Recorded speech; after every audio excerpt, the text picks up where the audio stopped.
தம்பி, நான் உங்களுக்கு எவ்வளவு கஷ்டம் கொடுத்துட்டேன், என்ன மன்னிச்சிடுங்க. அண்ணி, என்ன நீ இதெல்லாம்? நீங்களோட பெரியவங்க, நான் சின்னவன், என்கிட்ட போய் நீயா சின்னவன் இல்லையா? நீ எவ்வளவு பெரியவங்கிறத இந்த உலகத்துக்கு புரிய வச்சுட்டேன். வயசுல பெரியவளா இருந்தாலும் நல்ல மனசுல எங்க எல்லாரும் விட நீ ரொம்ப பெரியவையா. நிறைஞ்ச மனசோட சொல்றேன். போய்யா.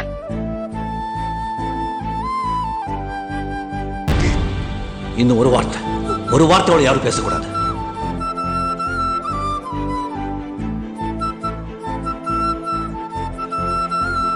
என்னவோ அம்மாவை நினைச்சுட்டேன். சரி, நீங்க தான் அடிக்கடி சொல்லுவீங்களே, கஷ்டம் வரும்போது சோதனை வரும்போது தான் தைரியமா இருக்கணும், தெம்பா இருக்கணும். நம்ம ஒன்னும் தப்பு செய்யல, அதுக்கப்புறம் ஆண்டவர் இருக்கான்.